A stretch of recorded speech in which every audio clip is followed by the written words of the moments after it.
Kaya mga kantabay, so ngayon, isa sa napunta nga din ngayon na pinaka malalim na ito ng mga bato. Ayun, napaka kaganda. Ano?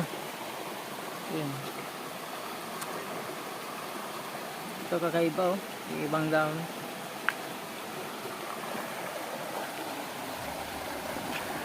Hindi kapit pa. So, malalaking bato at agos ng tubig ang maririnig natin dito mga kantabay. So, sarap talaga mag-relax pagka ganitong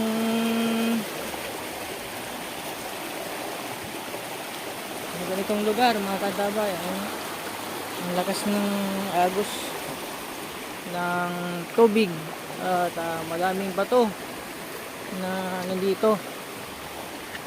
Ito yung napunta natin ngayon kasi ngayon lang tayo makapag lakad-lakad mga kantabay kasi mga nakarampong araw ay na linggo meron tayong maginamot.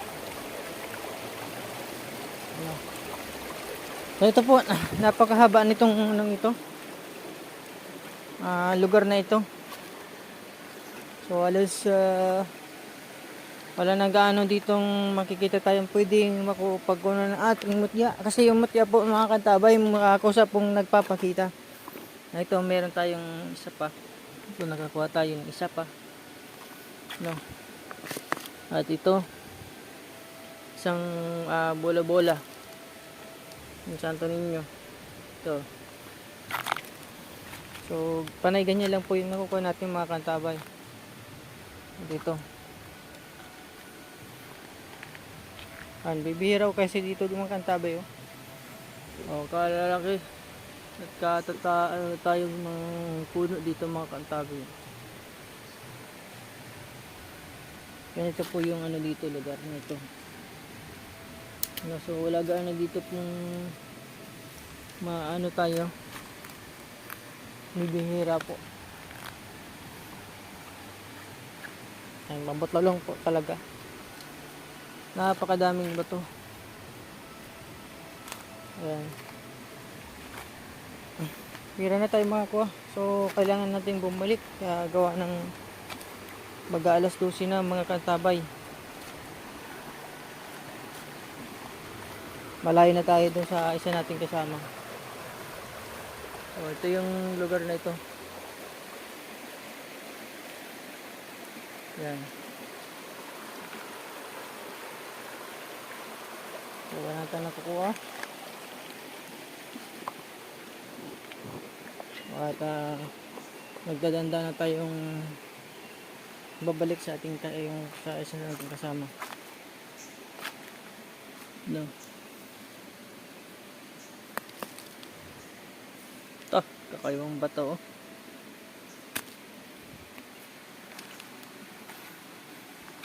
Ayan. So, babalik na tayo mga kantabay. Para makapag-prepare na tayong makauwi. Medyo malayo din yung biyahe natin. Babalag na tayo sa kasing kasama isa. So, wala na tayo at mabuti. Nandun lang lahat ng pwede natin makuha. Nandun lang sa isang lugar. Maraming salamat po sa mga kaibigan natin. Babalik na tayo mga kantabay. At para makapag-prepare na tayo na makauwi. Okay na rin po yung mga kantabay na kuha natin. Balik na tayo gawa ng ilang oras na tayo kung naglalakbay dito sa riyong ito. So sa lugar ng mga engkanto. Alam, meron ka? Ang dami nakuha. Saan nakuha? Yan po, sa ating pandahan. Gwapa kayong duman? Gapa po, di ka nga ko si iba. Tara, ikaw pa kita. Ayun o, nakuha yung mga kantabay oh. Napakadaming saga-saga oh. Jackpot. Nagdi, di ka iba. Tara. Ayan. Punta natin, meron pa ba? Mga itim-itim. Okay lang, tara. Madami daw po yung nakuha doon sa lugar na yun. Kaya natagalan siya. Ano kaya ang puno nila mga kantabay? Kasi hindi ko lang aram eh. Hindi niya daw nakuha. So ayan. Madami siyang nakuha. Nakajackpot siya.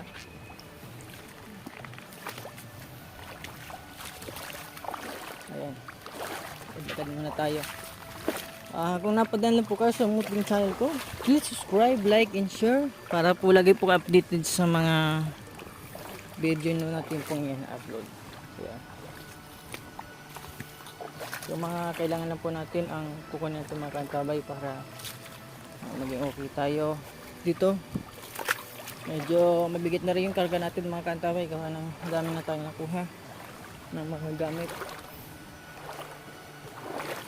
Danda lang tayo mga katabay gawa ng madulas dito. May part siyang malalim, may bababaw, pero kailangan mag-ingat gawa ng madulas po yung ating dinadaanan. Ayan. Ay, sarap dito maligo. Jackpot, naka-jackpot ang ating kaibigan si Brother JM. Ayan, yung kasama natin.